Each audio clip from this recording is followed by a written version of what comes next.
Welcome to another edition of Brews Cruise. I am your host, Chris Jacobson, and today I have a special guest here who is going to show us more and talk to us more about the brewing process, and his name is Cory Lieske. Cory, welcome to the podcast. Hey, Chris. Thanks for having me. You're welcome.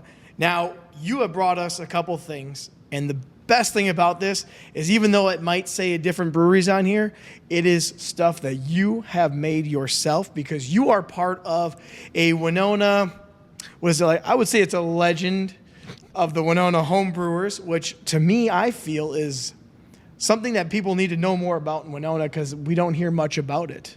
And you are part of that group. So, Cory, welcome. Your love for beer comes from where? Honestly, I didn't even like beer when I started brewing beer. I started getting into brewing beer. Brewing had something that had always kind of fascinated me, but I thought I'd be doing more ciders and meads. Sure. But when you buy the equipment kit, it comes with a recipe kit. And I'm like, I got the kit. I might as well brew it. Yeah. And once I could place where the flavors come from in beer, I started to love it a lot more. Part of it was growing up, my parents' craft beer for them was like a Leinenkugel summer shandy. Oh, boy, that's pretty tame nowadays, isn't it? Right, yeah. It's the main beer in our house was McGolden Light. Sure. And that's a staple all around, I think, the Midwest because McGolden, I lived in Atlanta for a couple of years. I couldn't find McGolden to save my life. However, I could find Yuengling left and right. Nice. So it is one of those things that McGolden is one of those beers that we have around here that people just absolutely love. So you brought us a couple beers, and I just want you to tell us, you brought two, and yes. I want you to just tell us which one is which and what we're going to possibly be tasting, and then we'll get into the process, because I would love you to take us through the process of how this works, because you just told me that you had a home brewing kit. Yep. And that's how it all started. So what do we got in the small one? The small one, I really need to do a better job of labeling my kegs. It's either the famous Halle Berry, my raspberry jalapeno ale that has won best beer at the Craft Beer Tour. Yes. 4 or 5 times? I don't know. I lost count how many times I beat Island City. Uh-oh. Either that or it's the Catwoman, the sour version of that same beer. Okay, sounds good. And then what's in the big one? In the stainless steel growler is one that I haven't thought of a clever name for yet because I haven't served it at an event. But it's a winter spice version of my mojito ale, invasive mint. Nice. So if we're starting this off, which one should we use that one as the main event, your winner, your gold standard that you win, or should we have this one first? I'm going to say let's start with the raspberry jalapeno one. Let's do it. All right. So if you're watching, you're going to see Cory's got a small version. Now, is this when you're making this, do you make it in big portions or small batches? My brew system is about 10 gallons. Okay, sounds good. Ooh, it smells good. All right, so first off, we got to cheers to this.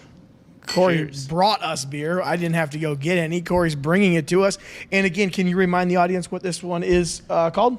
It's either Halle Berry or Catwoman. We'll tell if it's sour when we drink it, it's Catwoman. If it's not sour, it's Halle Berry. Perfect.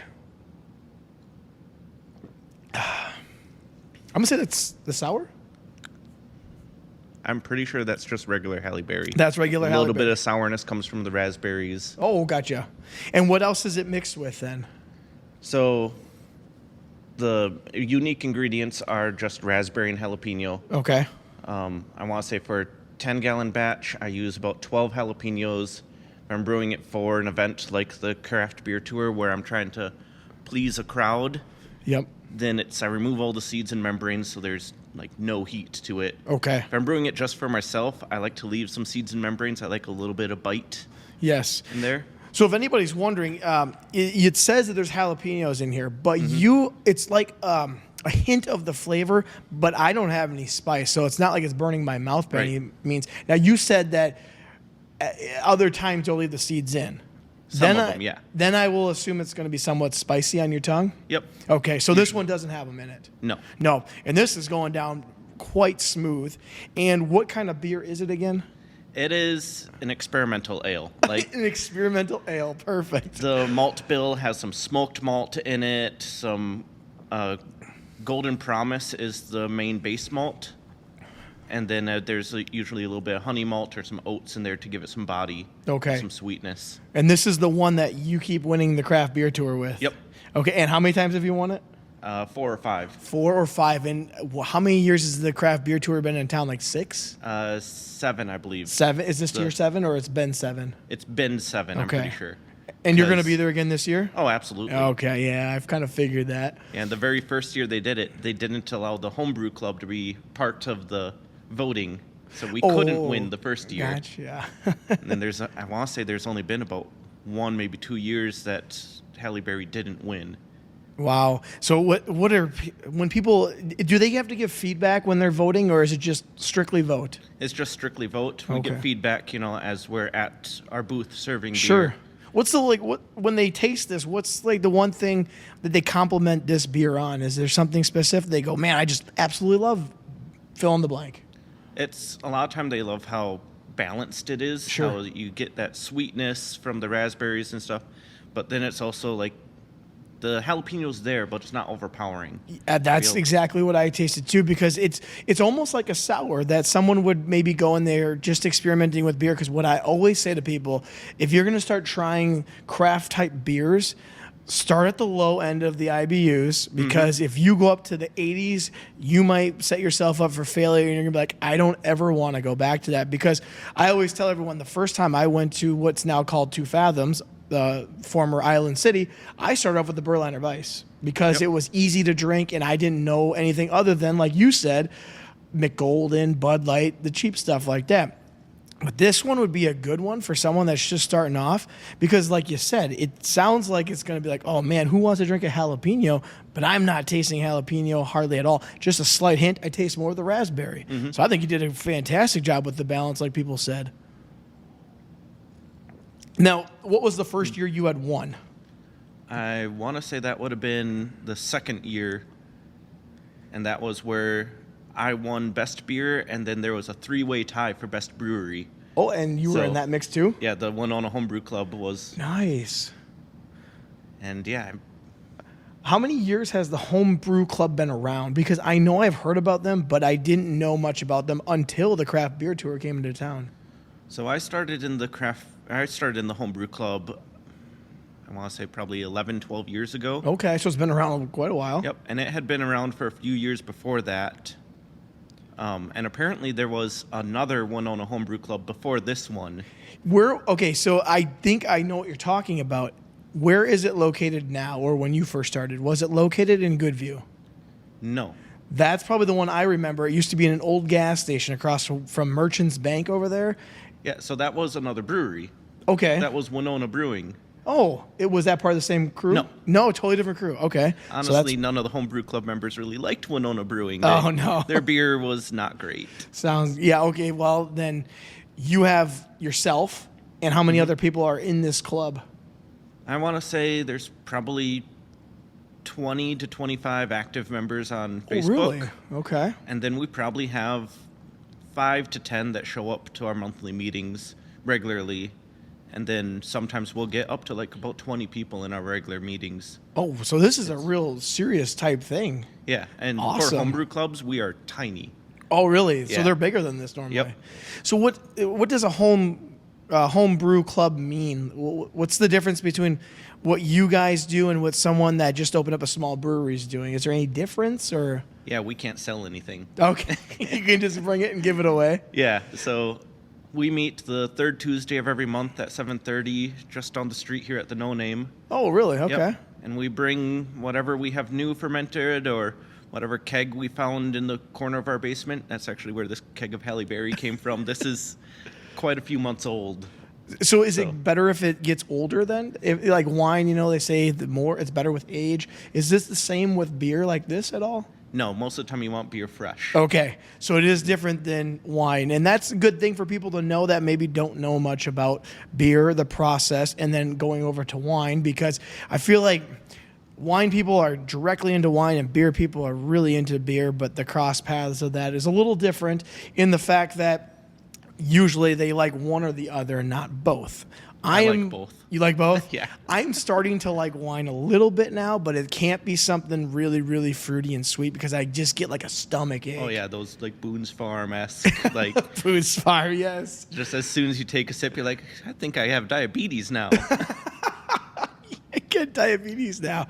So now is this healthy for me? Because you got raspberries in here, you got jalapenos in here. I feel like I'm getting my fruit and my vegetables. Sure. Sure. So I love that there's a homebrew club that I was aware of because of you and because of the craft beer tour, which is brought to light, but it's been around for so much longer than what I even thought of. And I got it mixed up with the one that had a small brewery in Goodview, but that was probably before the craze of all the breweries have come around, because I feel like within the last 10 years or so, breweries are popping up everywhere like a winery. Oh yeah, absolutely. Really, I actually want to open up my own brewery here in Winona. Really? I'm hoping to do it before I turn 40, so in the next 4 years. Okay, so you're 36 now. Yep. 4 years from now, the goal is to open up a small brewery somewhere in Winona. Yeah. Now, obviously, we already have one in town. Does that factor into it, or are you thinking, I want to do this because I absolutely just love doing this? I want to do it because I love doing it. Yeah. But also, breweries are an interesting business because it used to be you wanted to grow as big, as fast as possible, distribution, and that business model has changed, where now breweries are more like your mom and pop pizza shops.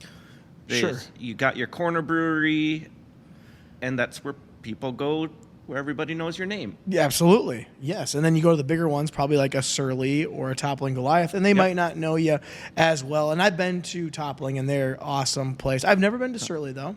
And I've had never been that. to Surly either. No? No. So when you go, do you have a favorite brewery in the area that you absolutely love to go to? I mean, Two Fathoms is the one that I'm there at least every other week, if not more. Okay. And like hang out there. It's a great atmosphere. I love that I can bring my son, who's 9, with, and nobody bats an eye. In fact, most of the time he's not the only kid there. Yep. And they have board games for kids and stuff like that. And as long as the parents are drinking responsibly, I suppose it's not really a big deal either. And that's good. But now outside of Winona, what's your favorite one? Oh, that's a tough one. That's a tough one? I'm assuming like- you've been to many of them. Yes. Okay, good. For like atmosphere, I really like Sylvan Brewing in Lanesboro. Yes. Just that old grain mill and the fact that they reclaimed as much of the wood as possible for the furniture and everything. That's really cool. It's just, it makes you feel like you're walking into an old time tavern, like in a Dungeons and Dragons adventure or something. Yeah, and they've actually enclosed it and made it a little bit bigger lately. Yeah. They have a garage door. I was just there. My not my son-in-law, my father-in-law. He plays. Sometimes they plays there. It's like a one-man, two-man group of music, and we'll go there whenever we can because Lanesboro is such a beautiful town. Yeah. So that one is awesome for not only I like the beer too, but I think Sweet Bender is my favorite one. But also the atmosphere is really cool. And Lanesboro is like this old classic town that is just like, it's got heritage. Yep. And like you said, it's like stepping into an old school place. And it's really, really cool what they've done with that place. And I know the head brewer owner there actually did his like internship at Island City. Yes, because I talked to him a couple of years ago when they first opened, and he told me that same thing. Yep. That's really cool because Island City came in like 2017, I believe, and I wasn't big into it, so I didn't know much about it, and then it grew on me, just like I was saying before. And now I know just about everyone that's there, even the new owners I'm starting to know too, which is really kind of fun. Yeah. So the atmosphere in breweries, I absolutely love, and like you said, it's just, I don't know, every one of them has a different theme, it seems like. Yeah, you get some of those that have like the real industrial theme, a lot of stainless steel everywhere. They're usually set up in an old garage or an old warehouse because that's where it was cheap enough to build. Breweries are expensive, so if you can save any money by moving into an old abandoned warehouse, that's what you're gonna do. I know of a couple in like California that are in like old Air Force plane hangars. Really? Yeah. That would be cool. I mean, it's plenty of space. But those vats are, I think they're called vats, right? The brew. Vats is a decent term for them. Fermenters. Those are, I hear, like $150,000 if you buy one. Yeah. That's a lot of money. It to brew depends on beer. the size and stuff too. Sure. So now going over to your level as a home brewer, you had a kit that started this whole thing off that you Yep. love. What does is it just like something you can buy at a store? Well, I had bought mine at the old Von Klomp cheese shop in Rochester, or just outside of Rochester. That is Okay. now South by Southeast Brewing. Oh yeah, Yeah. just north of Rochester. Yep. Yeah, and I have not yet been there, and I've been meaning to, and it's like always crosses my mind, but it's like 10 miles outside, and I just kind of forget about it. But I do need to go there because I've seen their stuff on tap. Yeah, So that's where you got your stuff from? yeah. Cool. And that was, at the time, the closest homebrew supply shop. Now there's one in La Crosse on Alaska that's part of Skeleton Crew Brewing. Yes, I love that place. Yeah, that place, when I first went there, their beer was kind of meh, but they've really improved over the past couple of years. Yes, they have. And then that's where I tend to go now to buy my ingredients. Oh, really? They sell the ingredients there too. Yep. So if you're going to start this up, you need the kit. What does the kit consist of? It depends. There's a lot of different types of kits. Okay, there is. Yeah, I started with a kit that was really just a pot that I do on the stove and a plastic bucket to ferment in. Sure. And that's going to be one of your cheaper entry-level things. And now there's a lot of things like the Grain Father and some other automatic brewing systems Okay. that are really nice, but those cost probably about, if you find them on sale, about $1,000 to have a little 5-gallon brew system. Oh, wow. Okay. But it takes a lot of the guesswork out, Sure, sure. does a lot of the temperature controlling and stuff for you. Gotcha. Where like right now I'm brewing with a 15-gallon pot on a propane burner outside and a Coleman cooler that I converted and put a false bottom into for a mash tun. Okay. Wow, you're getting creative then. Yeah.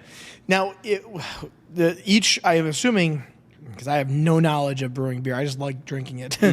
So how many ingredients roughly are you looking for? Like, what's the main ingredient in the beer then? At least the main ingredient that creates or becomes alcohol is probably the grain. Okay. And you use malted grain, which means that it's been allowed to sprout just a little bit, and then it's kilned to stop the sprouting Sure. action. And that allows access to the starches that are inside the kernel. Then when you go to make beer with it, you add warm water to it, and that activates certain enzymes in the grain itself that breaks down those starches into simple sugars. Okay. And it's those simple sugars that the yeast will eat to piss out alcohol and fart CO2. Okay, you piss out alcohol and fart CO2. I love that. Great terminology, right? Yep. So when you're doing this, how much would making something cost you to do then, other than the equipment that you need when you're gathering all the ingredients? How much do you think it costs to? What do you do? A 10-gallon? You said. Yep, I do 10 gallons. How much does that cost to make? If I'm doing something super simple, like just a grain, single hop, and yeast, I could probably brew a 10-gallon batch for like $50. Nice. Yeah. That's pretty, and that's a lot of beer. I mean, not for a brewery, but for personal use, that's a lot. You figure, I usually judge if you're doing 12-ounce bottles or, about 12-ounce pours. Sure. It's about 10 pours per gallon of beer. Okay, that's pretty good then. Yeah. Absolutely. So that's good to know, because I don't know what the standard is for how much you would brew. So like at a brewery, how much are they making at a time gallon wise? So Quite a bit, I assume. Yeah, Island City's system that is now 2 fathoms was a 15-barrel brew system with 30-barrel fermenters and bright tanks. Okay. Do you mind if I have more? Yeah, happily so. So a barrel is 31 gallons. Okay. So So they're brewing about 31 gallons at a time? Is that no, correct? they were brewing that times 15. Oh, geez. Okay, that's And a lot. they Then. would do double brew days to fill their fermenters up to the full 30 barrels. Oh, okay, I got you. So they're brewing quite a bit. Yeah. And then obviously they got to figure out how many pours they can get. So yeah, that's a lot of beer to be brewing. And then how long does it take for the process? Is each one different? Like if you have a lager, a ale, a Yep. IPA? So lagers are cold fermented. So just naturally by how the biology of yeast works. Sure. The colder it is, the longer it's going to take. But with a typical lager, you're getting more crisp, clean flavors. You're not getting very many flavors from the yeast itself.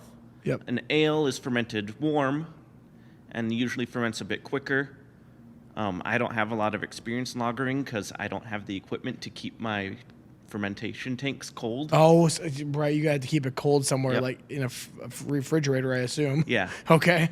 Where Gotcha. I brew with Minnesota basement temperatures, so it's pretty consistent, like 65, 70 degrees. Yeah. Where lagering, you tend to want it down like 40, 50. Okay. Now, I read somewhere, it was, I think, a Men's Health magazine years ago. It said making a lager is the hardest one to make. Is there truth to that? Yeah, because you do need more accurate temperature control. Okay. And if you're trying to make something like a McGolden Light or a Busch Light, that is honestly the hardest type of beer to make. Really? There's no flavor there. So if you make any mistake, it's going to be noticeable in the flavor. Sure. Yeah, because, well, I mean, when you start drinking this stuff and you go back to a McGolden or a Bud Light, it doesn't have that much flavor like you said. So if they make one mistake, it could just taste completely different, huh? Yep. Wow, that's so interesting to think about, because you think I got, Bud Light, McGolden, and you can buy a case of that for like $20. You would think it's a pretty simple process to make, doesn't take much work, but you're saying that's one of the harder ones to actually make. It's still a simple process, but if you make a mistake anywhere in that simple process, it's going to be noticeable. Right. For them to right. make that much of this flavorless beer that consistently is actually really impressive. It's if I ever go to a new brewery, one that I haven't been before, and they have something like a light lager on tap, I tend to order at least a sample of that one, because it's a really good indicator of how good that brewery is. Oh, if they that's can a good brew idea. a good light lager, that's really impressive. I Sure. can't do that. Right. They had Damn Near Water back when it was Island City, and that one to me had a little bit more flavor than a Bud Light or a McGolden. Yep. And was it due to the process of how they made it that they maybe are, they're not as consistent as a Bud Light because Anheuser-Busch is humongous? Right. Is that maybe a little bit of why, or they just wanted a Probably, little extra or- flavor? They just want a little extra flavor. Sure. Most craft breweries, while they appreciate a light beer, they don't want to drink a light beer. They want Right. something that has a little bit of flavor. Mm-hmm. So most of them will have a little bit more of a flavorful grain used as their base grain Okay. or something like that to give it a little bit, to still make it a craft beer, because Sure. since they're not brewing it at the levels that Anheuser-Busch are, you're never going to have it at the price point of a Busch Light. Right, either. yeah, that'd be tough. And I always think it's a good idea to have a light lager to appease someone that may not be into this type of beer, so they'll still come and obviously enjoy it, because I know that like when I go to breweries, they don't sell wine, so my mom doesn't really care much to go to it, but I know that's a whole different process of probably I need this liquor license and that liquor license in order to sell that kind of stuff. Yep. So that it's good to have that light beer on there, because there might be someone that's just getting into it and they're like, I don't want to go to an IPA right off the bat and just be like, oh gosh, this is terrible, because it does take an acquired taste to get to that point of an IPA. It does, yeah. I know the first IPA I had, I was not a fan of it. And then as I drank more and more beer, Yeah. I started to appreciate them more and more. Sure. I remember the first time I brought home a 4-pack of Todd the Axeman, Oh, I love Todd the Axe. That's right? great. And this was back when Todd still worked at Surly. Oh, so it's named after a guy that works there. Yeah, it was named after Surly's original head brewer, Okay. and he actually had gone over to Europe, I think somewhere in Belgium, and brewed with a brewery there. Oh, cool. And this brewery made the beer Todd the Axeman as an homage to him. Oh, man. And he was into heavy metal music, played guitar. Sure.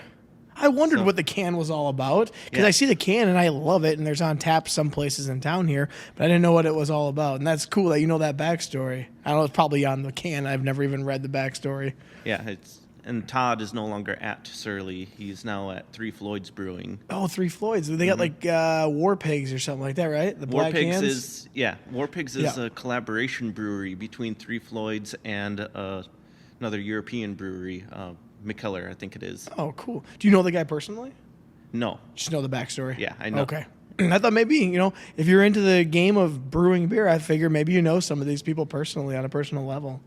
I know quite a few brewer owners and stuff in the brewing industry, like Phil over at 608 Brewing. Yeah, I was just there yesterday. Yeah, I really want to check out their new home and tap room.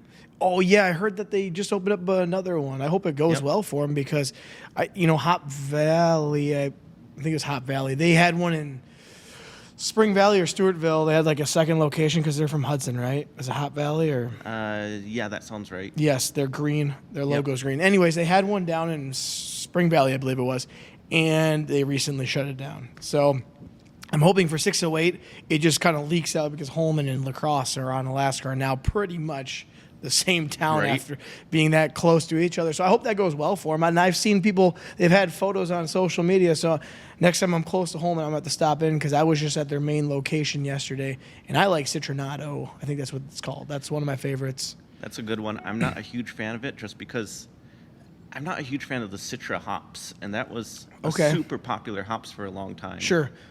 What's your favorite hop then?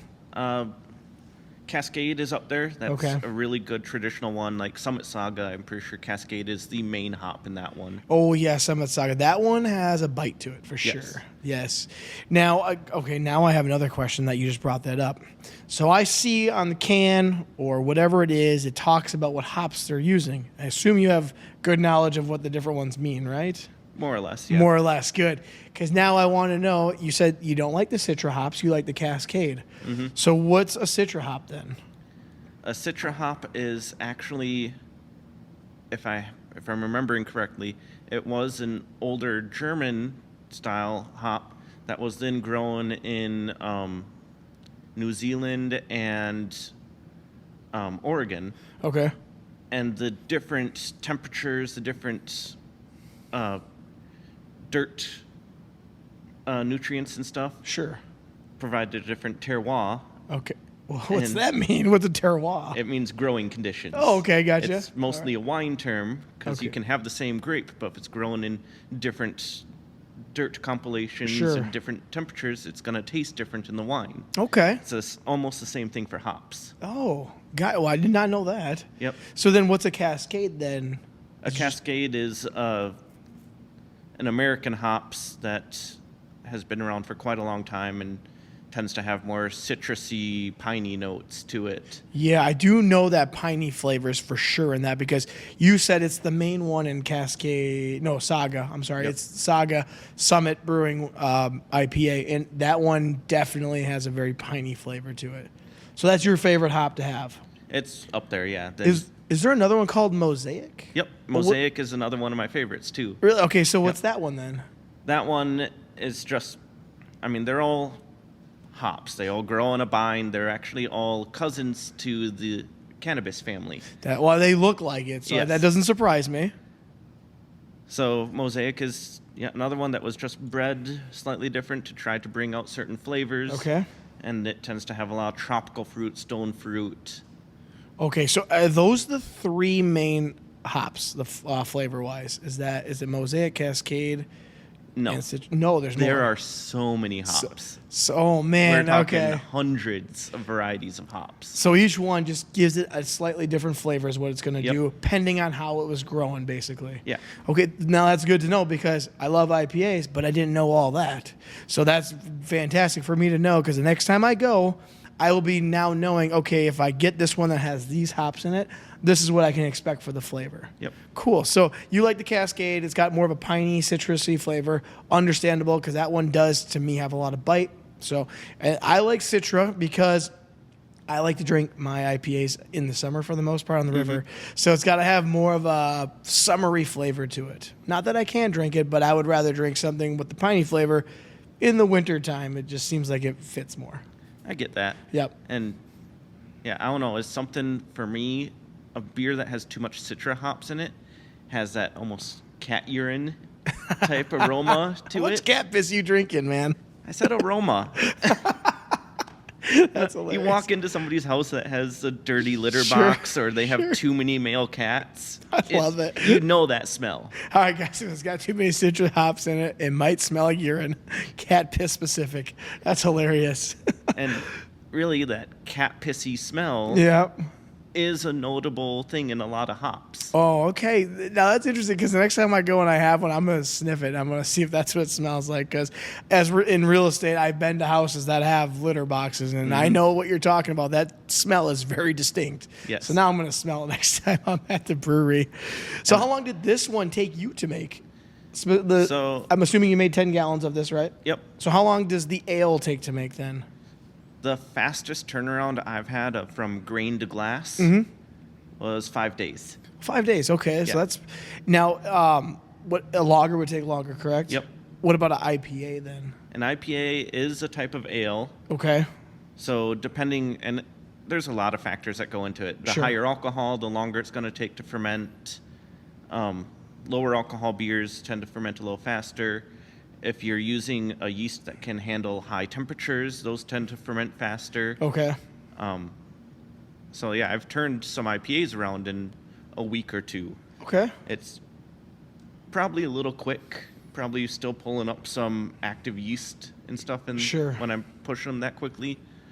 But I tend to procrastinate a lot. So When it comes to the alcohol content in a beer, is it the longer it ferments, the more alcohol it's going to have, or how does that get determined? it's really the amount of sugars that are in the beer before it ferments. Okay. So a beer before fermenting is called wort. Wort? Yep. W-O-R-T? Yes, I think. Okay. Like a wart on your hand or on your foot. Yeah. Okay. Sounds like the same. Okay, perfect. I want to make sure we're on the same page here. But so yeah, we kind of talked a little bit about this earlier. You start the brewing process with a mash, and that's where you grind up your grains just to break open the outer shell, add it to some hot water, and let it sit for about an hour to let those enzymes break down the starches into simple sugars. And then you drain the liquid wort at that point. Okay. And it'll be either like yellowy or, depending on the amount of dark grains you have in there, anywhere from that like pale yellow golden light color Yeah.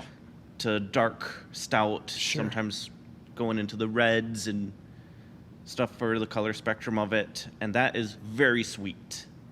What's sweet then? The wort. The wort is very Yeah, sweet. it's very okay. sticky sweet. Okay. Because you have all of those sugars that were just broken down from the starches are available in that. You run that off into a kettle, and usually that's where I add my first hop addition. Okay. And that's going to be your bittering hops. The longer that you boil the wort with hops in it, the more of the compounds in the hops break down and create a bittering compound. Gotcha.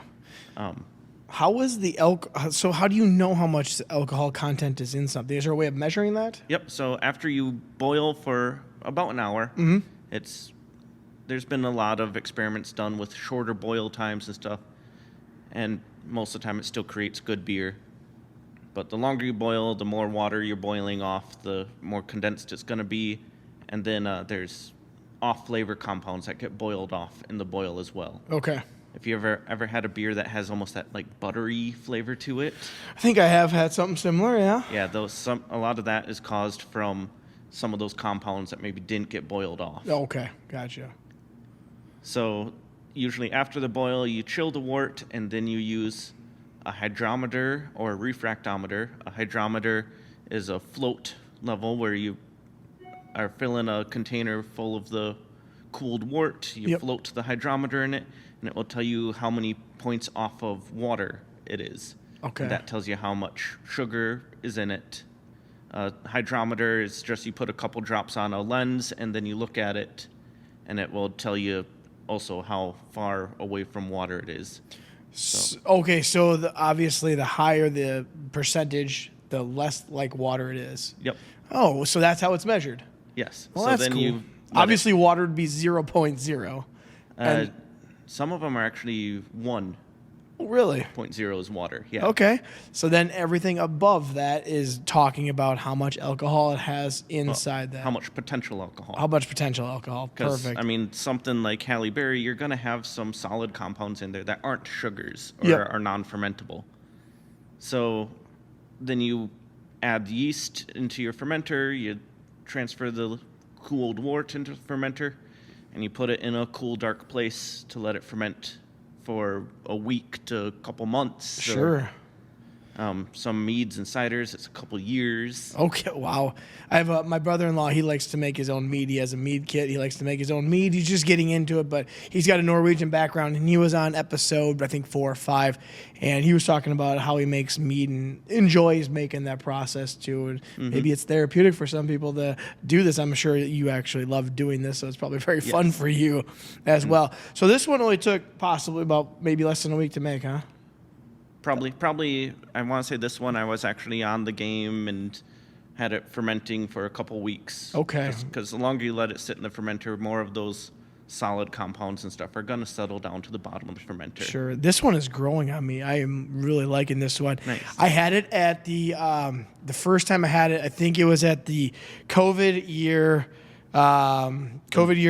The Winona tasting trek. Yes, that's what it was called, wasn't it? They kind of did a different name where we had to be on the golf course. Really cool atmosphere, to be honest with you. That was the first time I ever had this, and I wasn't so sure how I felt about it, but you brought it fresh from home, and man, I'm really starting to like this. Like, this just goes down easy. Yeah. So what's the alcohol content on this one then?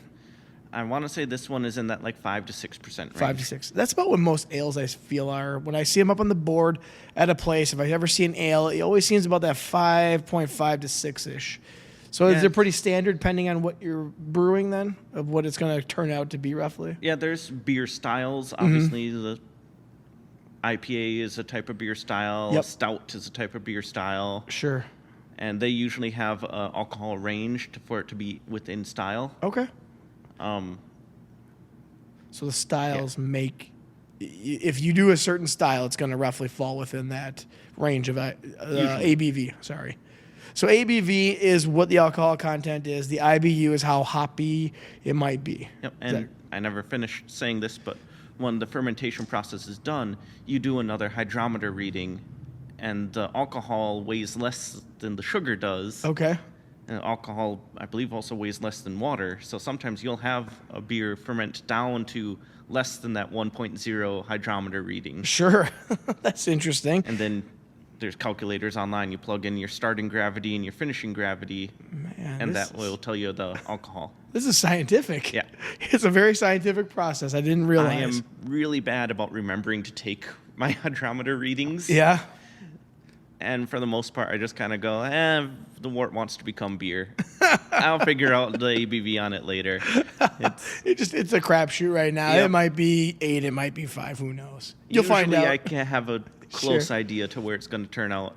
Part of that bad habit comes from when I worked at City Brewing. Oh, down in La Crosse. Yep. I didn't know you worked there. Huge brewery. Yeah, we were talking about Island City's 15-barrel brew system. City Brewing's is a 1,500-barrel brew system. Holy cow. They're the ones with the world's largest six-pack, right? Yep. Yes. That's awesome. So they had 1,500, you say? Yes. Whoa. And that's pretty big. They had two 1,500-barrel brew systems that then split into 4 different boilers. Okay. All 1,500-barrel capacity. So sure. That was very, structured factory brewing, where it's like you had to be on time for everything because they wanted, something boiling in each of the kettles fairly close to each other. So what beer does City Brewing make down there? I don't even know, I guess. Four Loko. Four Loko. Okay. They make Four Loko. Is that still a thing? Yeah. Oh, man, okay. What else Mike's do they Hard make? Lemonade, the kinky malt beverages, the Smirnoffs. I was not thinking that at all. I was thinking beers. They do a lot of the FMBs, flavored malt beverages. Okay. And a lot of what they brew is called NMB, neutral malt base. Sure. And yeah, it's super simple. Like for that 1,500-barrel brew system, they use 1 pound of hops in that. Okay. Because you have to have hops in it to call it a malt beverage. Oh, I suppose. Okay, so are we cool with trying the next one? Yeah. All right, so I'm going to crack that. And this is in one of Island City's old growlers, which is actually very, very nice because here, I'm actually let you open it. And those growlers are really nice because they're insulated by Camelback. But so now which one are we having here? This is my winter spice version of my sour mojito ale. Ooh, that sounds pretty good. So I took my base recipe that has lime zest, lime juice, and mint in it. You know, the typical ingredients for a mojito. Yep. Okay, now this has a lot clearer. It Yep. looks more like your, I don't know, Pilsner lager that you'd probably see coming out. And then, so this Cheers, one, Cory. I added some fresh cranberries, some nutmeg, and ginger to it to try to get it into more of that winter spice. Oh, that'll be so good. One of my favorite winter type beers is the Christmas Ale by Breckenridge. So I know, I've listened to it in episode 1 of your podcast. Ah, yes, you listened, Cory. Thank you. Oh, dude, this is cool. This has such good flavors. I'm trying to figure. I know I can taste the mojito like a minty in there with Oh, I'm sorry. I said nutmeg. It's actually clove. clove. Yes. This has got so many flavors in it. I really like this one, Thank and you. it's really crisp, Yeah. clean, and cool. I love it. It's really. I like this one. This is good. Are you bringing this one to the brew tour? Probably not this exact one. No? Okay. I don't think the clove is going to go all that well in the summertime. Really don't think so, man. This is such a refreshing beer. Because this kind of tastes like winter in a glass. It does taste like winter in a glass, but like a really not a heavy beer at all. It's I don't know. This is really good. I really like this one. This one pops. So yeah, last year I brought the base of this one, the just mojito sour ale. Okay. That I called Invasive Mint. And that one was at the craft beer tour and got a lot of good praise. Okay, well, I can see why, man. I feel like I got a bunch of different flavors going in my tongue just all at one time, and I can definitely taste that little spice to it of like that Christmas spicy you would have. That's really. Isn't it, you said nutmeg's in this? No, clove. Clove. I'm sorry. At first I said nutmeg, so that was my fault. Okay, so man, when you make this one, are you just throwing in ingredients just to see what happens and I do that a lot. I just tend to experiment? Yeah, I Absolutely. like experimental brewing. If I want a good IPA, yeah, I can brew one. But why when there's so many great ones on the liquor store shelf? Yeah, that's true. Like- This is not on the liquor store shelf. I can tell you No. that right now. This is not. So, what kind of beer is this one considered then? This would still be under that experimental sour ale. Okay, still under the ale. Takes maybe a week or two to make. Yep. It's the same process. Yep. Okay. Really, the main difference between these two is the yeast Okay. for the brewing process. This one uses a yeast called Philly Sour. Okay. And it's a newer yeast that hit the homebrewing market, and it's actually what Island City was using for all of their sours. Oh, I'm the assuming- Berliner? Yep. Okay. I'm assuming Two Fathoms is using it now too. Sure.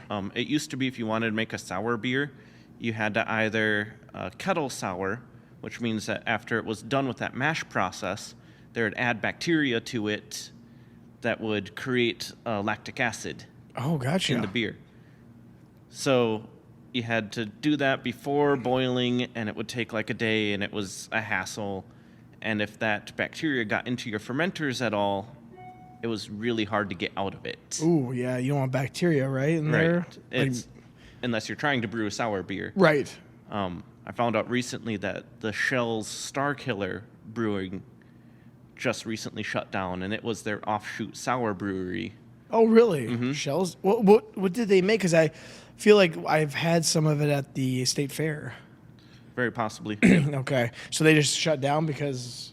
I'm guessing, like, they were doing super traditional sour method. Okay. Where they would take basically a finished beer, and then they'd move it into, it was actually their original cypress wood lagering tanks. Okay. They found them in an old storeroom, because if you've never been to Shell's, it's amazing. It's like the second oldest brewery in the United States. Sure, yeah. It's huge. And that's one of our big ones in Minnesota because isn't it right in New Ulm, Minnesota? Yep. I believe. Yeah, I love going to their little spot up at the state fair. There's one I believe it's by Shell's called Fresh Pints. That's one of my favorite. It looks like the Fresh Prince of Bel Yep. Air. Their can is really pops big time, and that one's one of my favorites. I don't know this for sure. I think it's a cold IPA. That sounds right. I love cold IPAs are probably one of my favorite types of beer. I like the IPA, but if it's a cold, and I assume that's made cold then, like Yep, a lager. Were there? Yeah, so I'm not exactly sure what the difference between an IPL, an India Pale Lager, Yeah. like what they have at 2 Fathoms now, Yes. Yep. and a cold IPA. I'm not exactly sure what the difference is. Okay. I've been told the difference is a cold IPA still uses an ale yeast, but ferments cold. Sure. And an IPL actually uses a lager yeast and then uses the IPA grain bill and hop bill. So there's different yeast for different types of beer, right? Yes. Okay. There's, once again, probably hundreds varieties of yeast. Just like hops, a bunch of varieties. Okay, see, I didn't know that. This whole thing is just brand new to me, and I'm so glad that you're here breaking this down into a perspective that maybe someone will understand, because you just go there and you're like, man, there's all these beers, but I always wondered, how the heck do you make it, or how do you even know how to make these types of things? And you're telling us a fantastic way of how these things are done. Different types of yeast, different types of hops. What other product, like, you get your products from a certain place, right? Mostly, yeah. Or do you go and try to go to a different place and see what their stuff is all about? I mean, I've got a few websites online that I like to use. Adventures in Homebrewing is one that I really like. Sure. Northern Brewer is one that a lot of people used pretty heavily back in the day, and then Anheuser-Busch bought them. Okay. And a lot of homebrewers stopped using them. And now Anheuser-Busch sold them, and I don't know who owns them, but they're really useful. Like, they have just about everything you need. Sure. And they originally were based out of Minneapolis. Okay. Is there any local places in Winona here that has the stuff that you need at all, or not? Not really? anymore. Not anymore. The co-op used to have the stuff, Oh, really? but especially during COVID, a lot of people seemed to take a break from brewing. Yeah. Just, you couldn't get together and share a beer with your friends. That's So- the fun part, is when you're sitting here Exactly. having a conversation with beer as just part of it. It's just, I don't know, you're right. Like, you and me, this was 2 weeks ago, we were just sitting down at Island City, or now 2 Fathoms, on their soft opening, and we sat there for, oh man, we were there. I was there for about 2 hours, and you and me sat and talked for probably about 45 minutes just over a beer while the band was playing. People were talking. It's just like an easy thing to do. But you're right, during COVID, people probably, couldn't get together. They were drinking. I know that. Oh, yeah. I was working at Highway 61 Liquor at the time. Oh, man. As soon as the lockdown started, every day was like the day before 4th of July, which is one of the busiest days for liquor stores. Yeah. It's just, we were ran ragged during the lockdowns. Really? That's kind of funny, though. But I heard a lot of people were out drinking because we're sitting inside and we have nothing else to do. Right? It's not like I'm going to talk to my family. Yeah, we want to talk to my family. Correct. So, yeah, outside of brewing, what other things in life do you like to do? I mean, I only really know you in the beer light of things. I don't really know much other than that about Cory. So what else do you like to do outside of beer? Well, I play a lot of like Dungeons and Dragons Okay. and stuff like that. I'm a huge nerd. And You said it, man. You said it. That's okay, though. it's okay. Nerds are cool now. Yes, you're right. And you know what's making a huge comeback is Pokemon. Yeah. Never thought that was going to make a comeback, because it came out when we were, gosh, the first time I remember was like 98 or 99 it came out. And now everyone's coming back. Yeah, that sounds about right. Yeah. Did you know, have you been to the brewery outside of Rochester that is themed after Chaotic Good? Chaotic Good? Yeah. No, I've had a lot of their beer. Sure. And so apparently I went to high school with like the brewer's wife. Molly, yeah. Yeah. Yep. One We of my did. friends Look told me back that. in your yearbook. She's in there. Yep. That's how I know about the place, because I was friends with, I'm sure I'm still friends with her on Facebook, but also I saw this coming about last fall. I went there. Cool place, but it is themed after Dungeons and Dragons. So that's a place you need to head up, I think. Yeah, and I've actually got a friend that lives right in Casson, Yep. Cason. I can never remember. It's Casson. Casson. Yep. And he's like, yeah, if you ever want to swing by, let me know. We'll hit Yeah. up Chaotic Good together. And it's just, life has been so busy. I'm a single dad. Okay. So you play a lot of Dungeons and Dragons. I don't know anything about that. What is it? It's a card game? Nope, it's a No. tabletop role-playing game. Okay. There are a lot of different systems that you can use to play. Dungeons and Dragons is just the most popular one. Sure. And so you sit down at a table with a group of friends, and you have one person that used to be called the DM. A lot of people still use that term, Dungeon Master. Okay. But a lot of games since, like, just yesterday I was playing a Star Wars-based one. Sure. Not a whole lot of dungeons there. So it's, they tend to change it to GM, Game Master. Sure, yeah. And they're kind of running the story. They're running all of the NPCs, the villains, and the enemies that you're going to fight. Okay. NPC is non-playable character, is that Yes. correct? Yep. Okay. See, I've always heard that term in video game terminology, but I didn't know what it meant, and then I had to look it up, and I double-checking with you. Yep. Okay. And then the players have their own characters made. Sure. I'm currently in 2 different games. One, a classic Dungeons and Dragons game where I play a goblin alchemist named Uck. That one's not very far away from what I do in real life with the beer. Oh, really? Okay. I have him as a booze-obsessed goblin that... Oh, so you make up, like, how the character's going to be then? Yep, you make up your own character, make up your backstory. Oh, neat. They have some pre-constructed ones that you can use depending on the system. Sure. For getting into it. And then in the Star Wars campaign, we're playing in an era like before even the prequel movies. Okay. And I'm playing a little T3 droid. It's kind of like an R2-D2, but clunkier. Sure. Because it's older. So when you mean that you're in these games, do they last for days, months? Oh, yeah. Oh, really? It's not like just something you sit down and you're done in like an hour or two? No, we were playing for 3 hours last night. Oh. And we've been playing that game for probably close to a year now, about every other Friday. How does it end? Like when the story's done.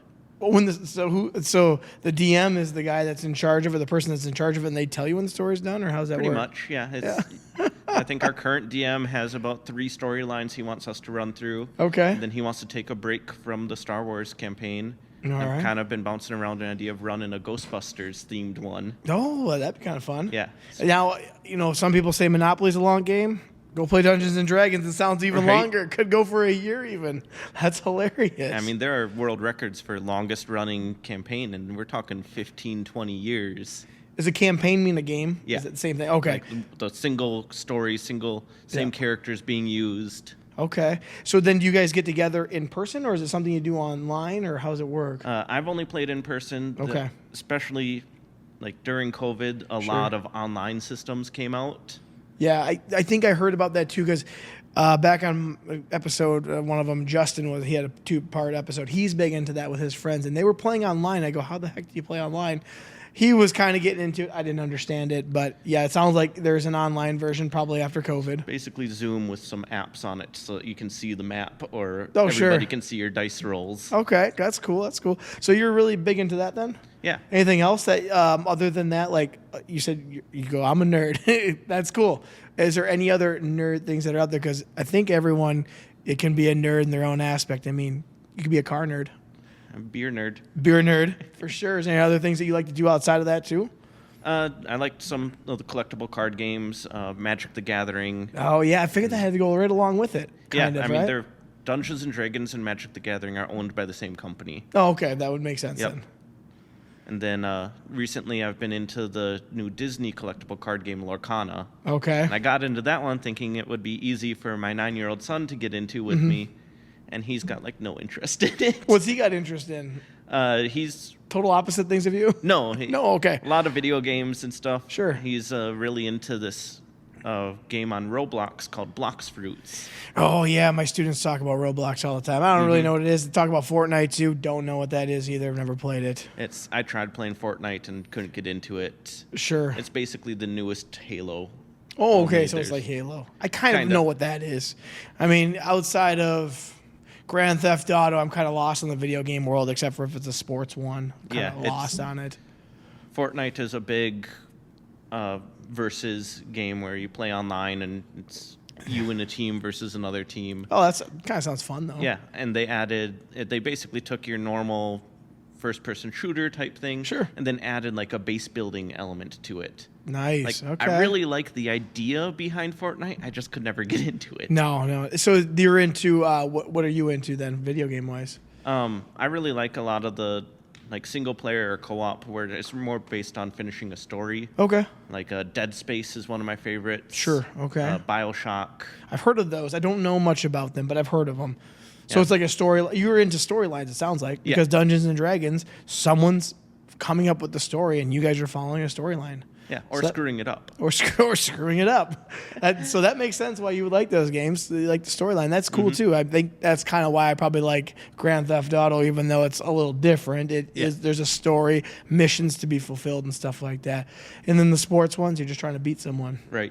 But video games have come such a long way since when we were little. Right. I never got into it because I was an only child, so me trying to have fun playing against a computer got old real fast. So unless I had a friend sleeping over or a parent wanted to play with me, I was like, I'm done with this. But if it was online, like things are nowadays, you could have so much fun with people across the world. Right. My son starts a phone call with his cousin, and then they play this Blocks Fruits Roblox game together. Sure. And they'll do that for hours. Yeah. And then they'll get on like a conference call with a bunch of their friends. That kind of sounds fun, though. If Yeah. I was a child, how old is he? 9. 9, yeah. If I was 9 years old, I'd be having a blast. Right? Man, we used to call up our friends too, but we couldn't go play video games against each other. We could just talk. Right? I'd call up my friend who lived a couple houses down on the block, and he'd come over, and then we'd take turns playing the single-player game. That's awesome. Yeah, I know. I was like, man, Mario's fun, but then I was like, if I want to play a sports game, I got to play against the computer, and then I got to put on easy, medium, or hard. I'm like, I'm just trying to beat the computer. There was no storyline really. Right. Nowadays, there's a storyline. Like you can go pick up a sports game now, and you have to get drafted. You create your own player. You're going to the major leagues or whatever it might be. It's a little bit more like even wrestling. Wrestling's a big one that I used to play a lot of. Create a character, and they got to start going up the ranks to get the championship belt. And this weekend is WrestleMania weekend, so Nice. It's all coming full circle. But anything else you want to add to the podcast at all about who Cory is? No, not that I can think of. I mean, we've been going for an hour, and I think you did a fantastic job explaining the brewing process if you wanted to get into it as a home brewer, just for a hobby, right? Yeah. Yeah, you don't have to sell it, or you can't sell it actually without a license. Right. But if you want to get into it just for a hobby, doesn't sound like it's too expensive. I mean, there's a lot of hobbies that are way more expensive than brewing beer, but if it's something people like to do, I think it's a great idea because, well, like you said, you can get together with a friend, drink a beer and have some fun, and maybe play Dungeons and Dragons, maybe a video game, maybe just sitting there watching a sports game. But beer always brings people together, it seems. Yes, it does. And I want to thank you for bringing these. That is good. So if anybody's listening, go down to the Winona Craft Beer Tour. It's usually at the end of June, like the last Saturday in June-ish. Yep. Cory will be down there with his Halle Berry, right? For sure. And that has the raspberry and the jalapeno notes in it. Yep.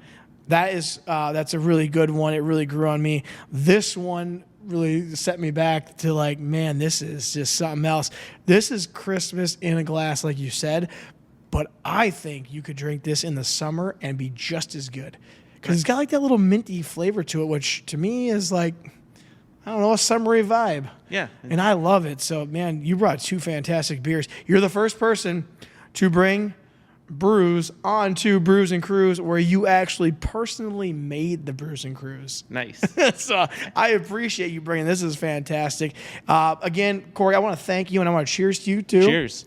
And for those who are listening or watching, you can go on YouTube, watch the episode if you would like, visually, or if you're in your car, subscribe to Spotify. It's on there, iHeartRadio, Apple Podcast, all the major ones pretty much that are out there. You can listen. Please subscribe, like, download, leave a comment, whatever it is. It really helps me out on the podcast. And Cory, once again, I want to thank you for coming on. It's been fantastic, and it's been really good to learn about the process of beer. So We'll see everyone next week. Cheers. Cheers.